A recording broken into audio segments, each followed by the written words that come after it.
here are the news stories we're covering this hour from TV 30 of the Treasure Coast, your local TV news service. I'm Arnie Pickholtz. Consulate Healthcare, Florida's largest nursing home company, is now facing a $250 million fraud judgment.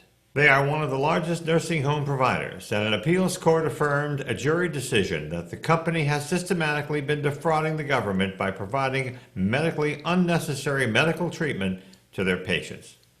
The privately held company owns and operates 150 nursing homes and assisted living facilities nationwide, 70 of which are in Florida. The judgment of $255 million has caused the company to consider bankruptcy and has stated that it could cause its immediate economic extinction. Martin County will be voting on mask regulations Thursday, but is not certain of the outcome one way or the other. The number of COVID-19 infections and deaths is rising fast as Florida becomes a hotspot after phased reopenings. The local and national medical communities have endorsed a mask requirement that they claim will save lives, but vocal public support has been mixed at best. More than 100 people have submitted comments to the commissioners that will be read during the meeting before the vote is taken. Brian Burkeen, former Assistant Chief of Indian River County's Emergency Department, pleaded no contest to a charge of stealing more than 1,000 tires and was scheduled to be sentenced this week. His sentencing was delayed as he testified by phone that his wife tested positive for the coronavirus. The state attorney did recommend that Burkeen, who requested a 2-week delay, go to the Indian River County Jail to appear for a sentencing electronically using Zoom technology. The state attorney said, if he is in fact sentenced to jail, he can remain there. If he's not sentenced to jail, he can leave. The Robert Kraft prostitution case is on the docket again. The prosecution wants the court to allow secret tapes of the shenanigans at the Orchids of Asia Spa in Jupiter, of which the owner of the New England Patriots was caught by a recording as part of a sneak and peek warrant that allows the police to plant the cameras. The spa was being investigated last year for allegedly being involved in a human trafficking scheme. Last year also, a judge ruled that the police did not satisfy the minimum requirement to make the charges related to the sex tape stick. The prosecution argued that the video should be allowed into evidence because when police recorded at the spas, they reasonably anticipated that most, if not all, of the spa's customers who would be recorded on video would ultimately pay for prostitution. He said that more than 90% of those patrons did.